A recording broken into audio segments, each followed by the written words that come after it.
अस्सलाम वालेकुम क्लास। आज हमने 15 डेफिनेशन स्टार्ट करनी है। What is non recurring expenses. Non recurring expenses क्या होते हैं? All expenditures incurred in the bringing of the goods to a saleable condition and all expenses incurred for the selling goods up to the consignees place और properly is known as the non recurring expenses. तो non recurring expenses से मुराद वो वाले सारे expenses होते हैं जो बार बार होते हैं, ठीक है।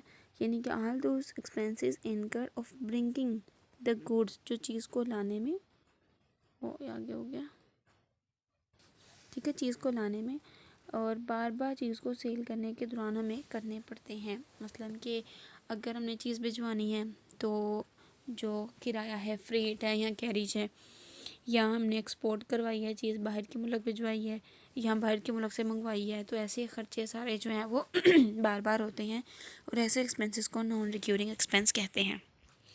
नेक्स्ट है हमारे पास give the example of non recurring expenses. उनके एग्जांपल्स बतानी है, यानी कि एग्जांपल्स में फ्रेट्स है, कैरिज है, एक्सपोर्ट है, import duties, insurance on goods and loading charges, unloading charges etc, वो सारे हमारे पास नॉन रिक्यूरिंग एक्सपेंसेस आ जाते हैं। उसके बाद हमारे पास है what is personal account. Personal account से मुराद ऐसे अकाउंट जो किसी पर्सन से या किसी फर्म से रिलेट हों, ठीक है।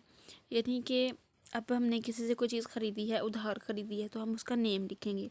इस तरह में उस पर्सन का जो है वो नेम क्या कहलाएगा, उसका नेम कहलाएगा कि वो पर्सनल अकाउंट में आएगा।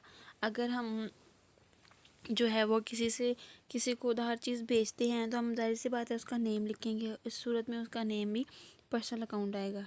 यानी कि जो किसी के नेम से रिलेट होते हैं वो सारे हमारे पर्सनल अकाउंट कहलाते हैं। आगे आगे नॉमिनल अकाउंट।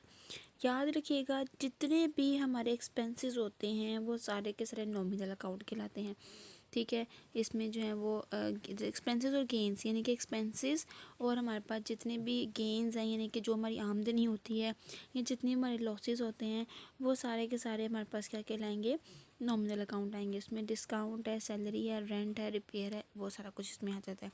उसके बाद है what is the nature of consignment account. Consignment account की नेचर क्या होती है? कंसाइनमेंट अकाउंट बेसिकली किस लिए बनाया जाता है? इसलिए बनाते हैं हम कंसाइनमेंट अकाउंट ताकि हम देख सकें कि जो भी हमने कंसाइनमेंट भेजी थी, कंसाइनर ने जो कंसाइनमेंट कंसाइनी को बेची थी, उसमें वो चेक करे कि आया उसको उसमें नुकसान हो रहा है या उसमें उसको प्रॉफिट हुआ है। वो सारे हालात को, वाक़यात को देखने के लिए बेसिकली कंसाइनमेंट अकाउंट बनाया जाता है। तो बाय नेचर जो है वो किस लिए होगा कि प्रॉफिट या लॉस जो अकाउंट कहलाता है। सारे expenses specially related with the consignment, यानी कि वो सारे खर्चे जो कंसाइनमेंट से रिलेटेड हैं must be on the debited side, उसको हम लोग डेबिटेड करते हैं, यानी कि डेबिट साइड पे लिखते हैं। वो जितनी भी उसकी आमदनी होती है उन सारे रेवेन्यूज़ को हम लोग क्रेडिट साइड पे लिखते हैं। फिर डेबिट में से क्रेडिट साइड को माइनस करते हैं या क्रेडिट में से डेबिट को माइनस करते हैं, तो हमें यहाँ तो पता चलता है प्रॉफिट है या पता चलता है नुकसान है। तो इसलिए जो है हम बेसिकली कंसाइनमेंट अकाउंट बनाते हैं। तो इसकी नेचर क्या है? इसकी नेचर यही है कि सारे एक्सपेंसेस डेबिट साइड पर होते हैं और जितने भी, चाहे वो कंसाइनर ने किए हैं या कंसाइनर ने, कंसर्न कंसाइनमेंट अकाउंट वेदर, यानी कि अगर वो कंसाइनर ने किए हैं या कंसाइनर ने, यानी कि दोनों ने जो भी खर्चे किए हैं जो कंसाइनमेंट से रिलेट होंगे वो सारे के सारे कंसाइनमेंट अकाउंट में लिखे जाएंगे। और जितनी भी उससे रेवेन्यूज़ होंगी, चाहे रेवेन्यू कंसाइनर ने हासिल किए या कंसाइनी ने, वो हम क्रेडिट साइड पर लिखेंगे। ज़्यादातर तो वैसे कंसाइनर ही करता है क्योंकि मालिक वही होता है चीज़ों का। उसके बाद आ गया डॉक्यूमेंट्री बिल। डॉक्यूमेंट्री बिल क्या होते हैं? In the case where consignor draws a bill on consignee, अगर कंसाइनर ने कंसाइनी के ऊपर कोई बिल ड्रॉ किया है तो ऐसे बिल को हम जो है डॉक्यूमेंट्री बिल कहेंगे, ठीक है। इसमें जो है वो बिल्स ऑफ एक्सचेंज आ जाता है, ठीक है। आगे हम मज़ीद इसकी डिटेल में नहीं जाते, बस ये याद रखिएगा। नेक्स्ट नेक्स्ट देखते हैं हम definitions.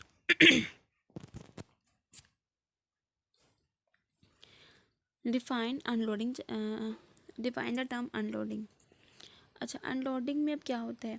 Unloading the process of just voice adjusting the voice invoice price of the cost price is the term as unloading. अब इनवॉइस प्राइस और कॉस्ट प्राइस, इनवॉइस प्राइस और कॉस्ट प्राइस में क्या फ़र्क है? इनवॉइस प्राइस में basically हमारे पास जो प्रॉफिट होता है, यानी कि हमारी कॉस्ट के अंदर प्रॉफिट इन्वॉल्व किया जाता है, वो हमारे पास इनवॉइस प्राइस कहलाता है। और कॉस्ट प्राइस से मुराद ये होता है कि जिसमें हम हमारी सिर्फ जो है वो कॉस्ट इन्वॉल्व होती है, प्रॉफिट इन्वॉल्व नहीं होता। तो अनलोडिंग से मुराद ये होता है कि अपनी इनवॉइस प्राइस को कॉस्ट प्राइस के टर्म के मुताबिक एडजस्ट करने का प्रोसेस जो है वो अनलोडिंग कहलाता है। नेक्स्ट हमारे पास है, नेक्स्ट जो है वो ये डेफिनेशन हमने नहीं करनी, सिर्फ हमने जो है वो 21 तक डेफिनेशन जो है वो करनी है। आज हमारे इस चैप्टर की डेफिनेशन मुकम्मल हो गई हैं। इंशाल्लाह नेक्स्ट हम नेक्स्ट चैप्टर की डेफिनेशन करेंगे। अपना बहुत ज़्यादा ख्याल रखिएगा। अल्लाह हाफिज़।